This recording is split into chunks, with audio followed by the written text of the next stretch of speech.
बिस्मिल्लाहिर्रहमानिर्रहीम। अस्सलाम वालेकुम बच्चों, आज का हमारा टॉपिक है energy conservation in simple harmonic motion.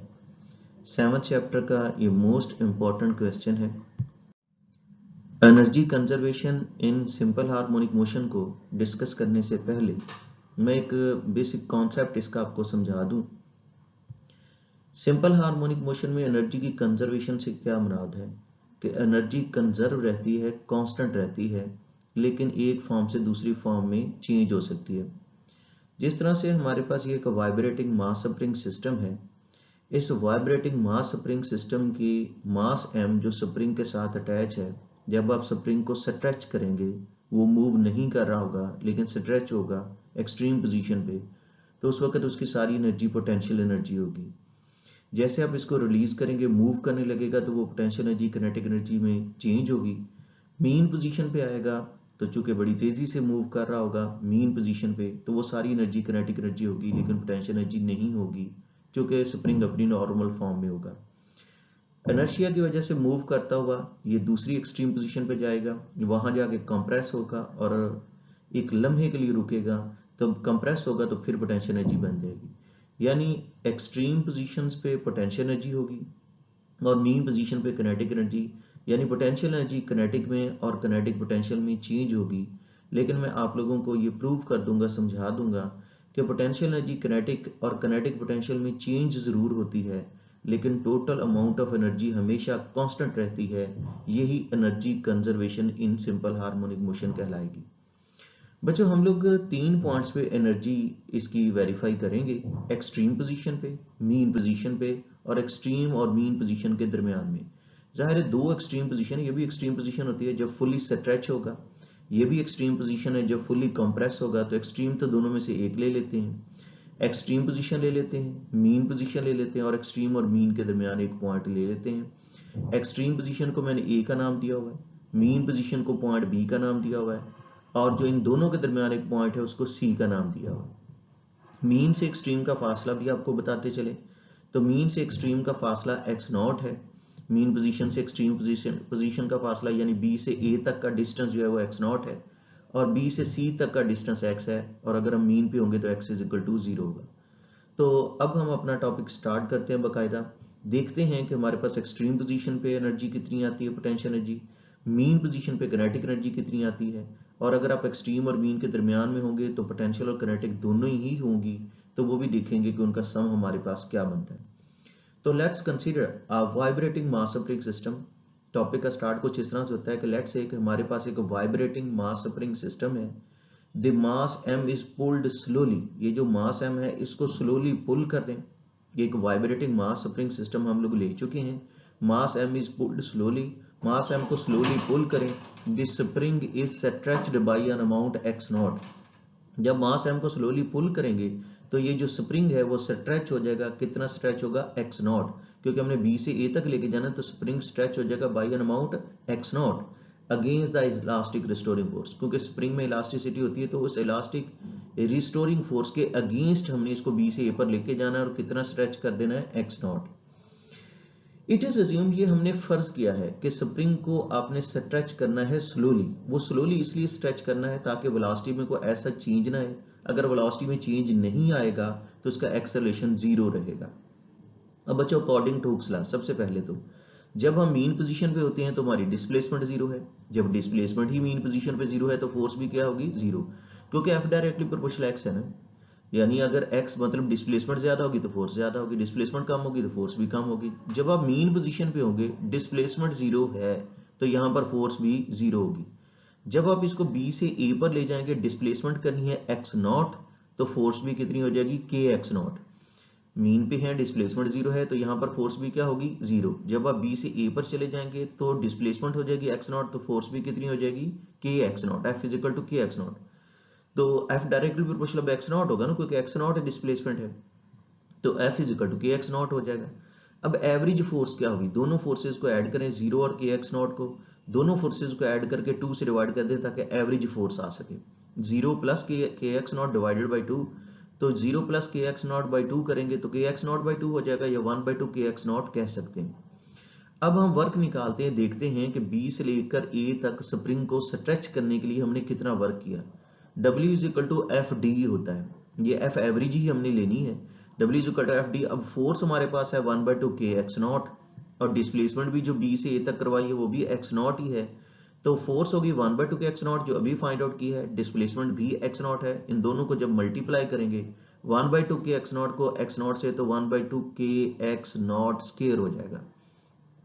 बच्चे ये वो वर्क है जो हमने बी से ए पर जाने के लिए किया है, और जाहिर है ये सारा वर्क स्टोर हो चुका है, स्प्रिंग के अंदर ये स्टोर हो चुका है, और इसी को हम पोटेंशियल एनर्जी कहते हैं। और ये मैक्सिमम पोटेंशियल एनर्जी है क्योंकि हमने स्प्रिंग को मैक्सिमम स्ट्रेच कर रखा है विद एन इलास्टिक लिमिट, और ये मैक्सिमम वर्क है तो ये मैक्सिमम पोटेंशियल एनर्जी होगी। तो यही वर्क हमारा पोटेंशियल एनर्जी भी है जो 1/2 के एक्स नॉट स्क्वायर है।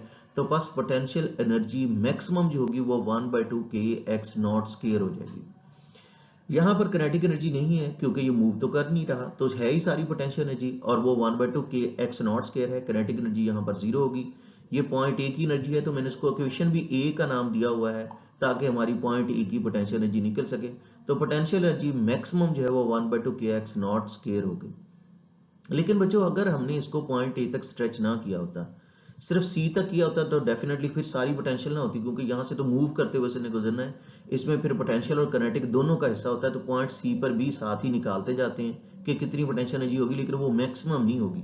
उसमें कुछ किनेटिक एनर्जी का पार्ट होगा, उसको हम पोटेंशियल एनर्जी इंस्टेंटेनियस का नाम दे देते हैं, और वो होगी 1/2 के एक्स स्क्वायर।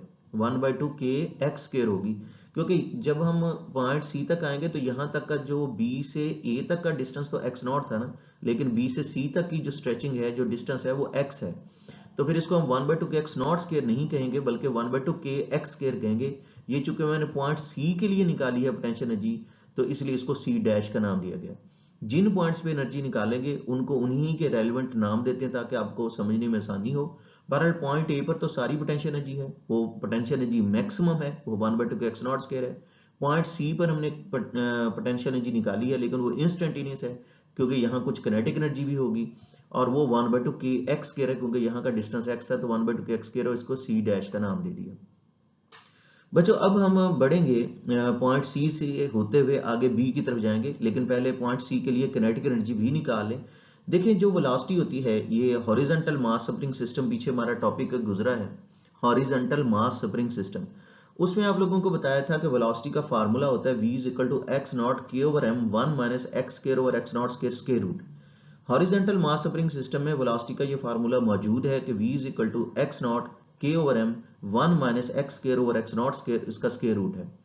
अच्छा अब काइनेटिक एनर्जी हमें निकालनी हो तो काइनेटिक एनर्जी होती है 1/2 mv स्क्वायर, 1/2 mv स्क्वायर। अब वेलोसिटी तो हमारे पास यहाँ मौजूद है, तो ये वैल्यू मैं यहाँ पुट कर देता हूँ। तो kinetic energy will be equal to 1/2 m तो लिख दें, लेकिन v की वैल्यू लिखें और उसका स्क्वायर भी करें। अब v की वैल्यू हमारे पास है x naught k over m 1 minus x square over x naught square, उसका स्क्वायर रूट है। ये वैल्यू मैंने v की वैल्यू पुट किया और उसका स्क्वायर भी कर दिया। अब काइनेटिक एनर्जी हमारे पास बन रही है 1/2 m, और v की चूंकि मैंने वैल्यू पुट कर दी है इक्वेशन 1 से, तो v की जगह पुट किया गया x naught k over m 1 minus x square over x naught square root, तो उसका स्क्वायर भी कर दिया। अब हम इसको v की वैल्यू तो मैंने पुट कर दी है 1/2 m v स्क्वायर में, v की वैल्यू इक्वेशन 1 से लाके पुट कर दी, लेकिन अब इसको हम लोग एक्सपैंड कर देते हैं। देखिए kinetic energy is equal to होगी 1/2 m, तो वैसे ही आएगा, एक्स नॉट का स्क्वायर हो जाना है और इनका स्क्वायर अंडर रूट कैंसिल हो जाएगा, k over m 1 minus x square over x naught जो है एक्स नॉट स्क्वायर वैसे आ जाएगा क्योंकि इनका स्क्वायर अंडर रूट कैंसिल होगा। तो देखें ये वर्जन बनेगा हमारे पास कि kinetic energy is equal to 1/2 x naught square, 1/2 x naught square हो गया। बाकी आगे वाले फैक्टर जो स्क्वायर रूट के अंडर नीचे आ रहे हैं, स्क्वायर रूट के अंडर आ रहे हैं, वो वैसे ही लिखे जाएंगे क्योंकि इनका तो स्क्वायर अंडर रूट कैंसिल हो जाना है। तो k over m 1 minus x square over x naught square आ गया, क्योंकि इनका स्क्वायर अंडर रूट कैंसिल हो गया, तो ये वैसे ही आ जाएंगे। तो ये वर्जन बन रहा है 1/2 m एक्स नॉट स्क्वायर, और बाकी आगे वाले फैक्टर वैसे लिख लिए, k over m 1 minus x square over x naught square.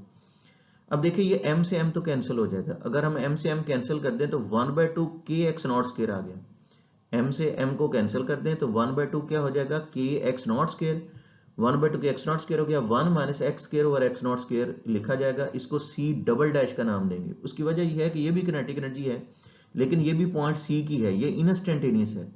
अब मुझे ये कैसे पता चला कि ये इंस्टेंटेनियस है या मैक्सिमम किनेटिक एनर्जी क्यों नहीं, क्योंकि मैक्सिमम किनेटिक एनर्जी होनी है मीन पोजीशन पे, जब पोटेंशियल खत्म हो जाए, क्योंकि यहाँ स्प्रिंग नॉर्मल फॉर्म में होता है, पोटेंशियल तो होती नहीं, होती किनेटिक है, बड़ी तेजी से जाता है।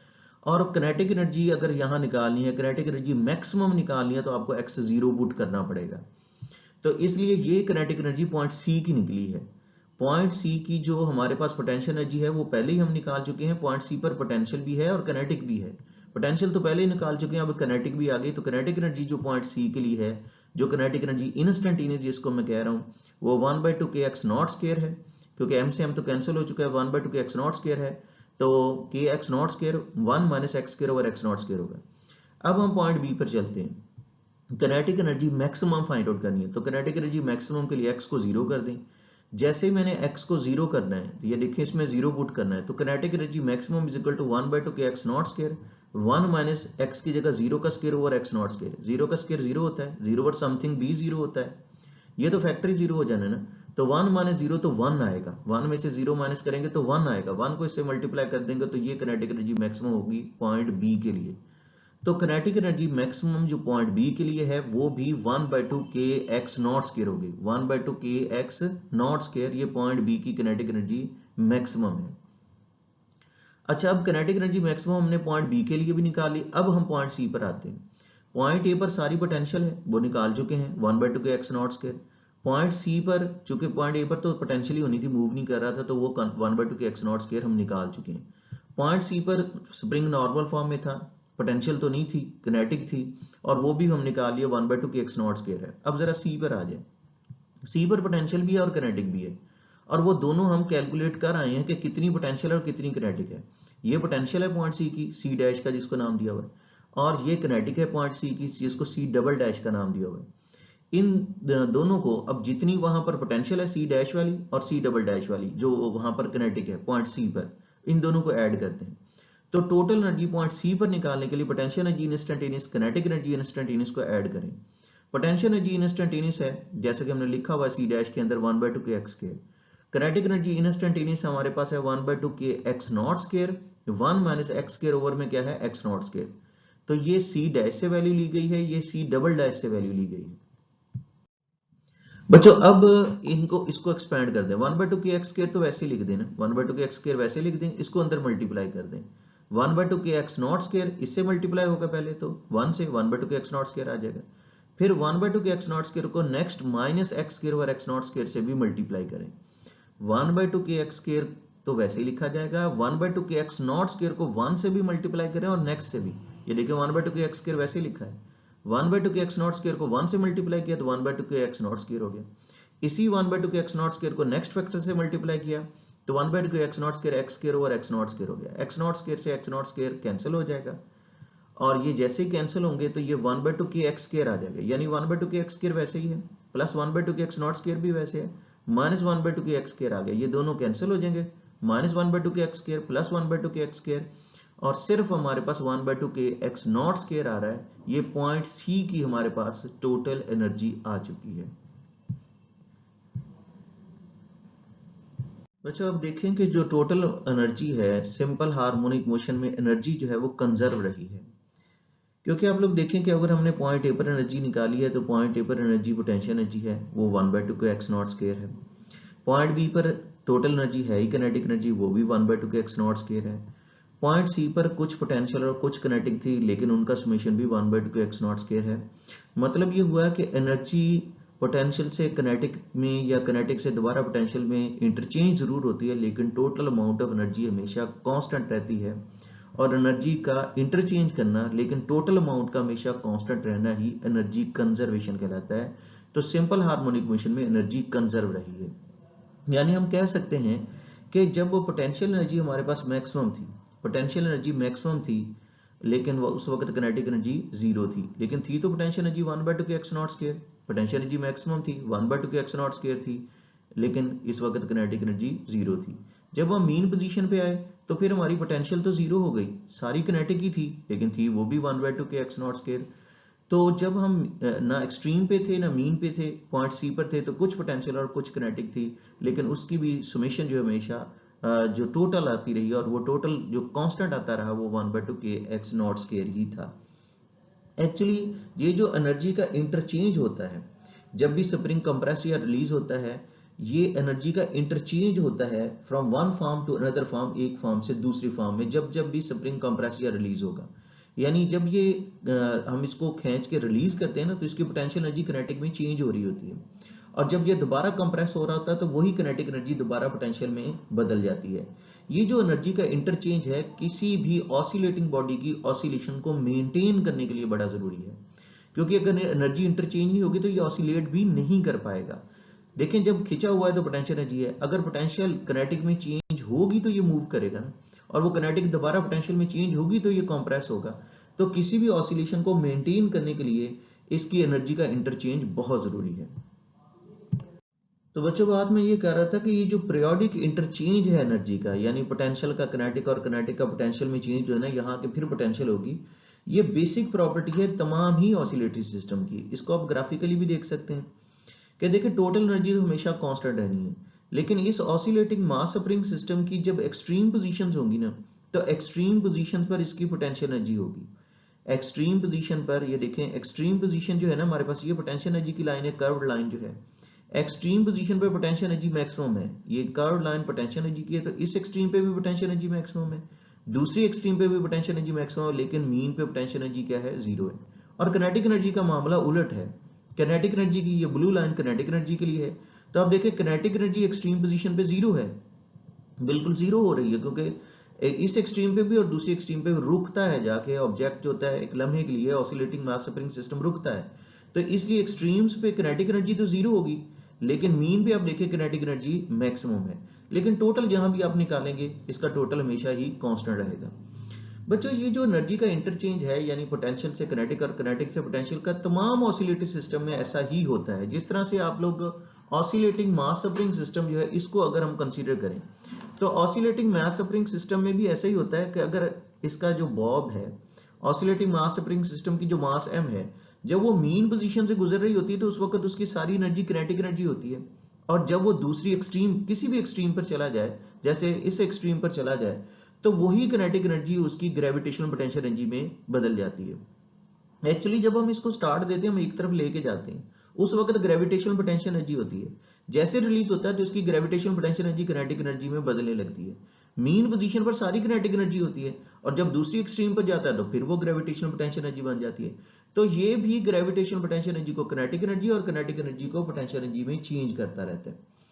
बच्चों, इससे तो वैसे ये लगता है कि अगर एनर्जी इस तरह से इंटरचेंज होती रहती है पोटेंशियल से किनेटिक और किनेटिक से पोटेंशियल में, तो इन ऑसिलेटिंग सिस्टम्स को कभी रुकना नहीं चाहिए, एनर्जी कंजर्व रहनी चाहिए कि पोटेंशियल से उतनी किनेटिक और किनेटिक से दोबारा उतनी पोटेंशियल बदलती रहे और एनर्जी कंजर्व रहे और सिस्टम हमेशा ही ऑसिलेट करता रहे। लेकिन एक्चुअली ऐसा होता नहीं, इन प्रैक्टिस ऐसा नहीं होता।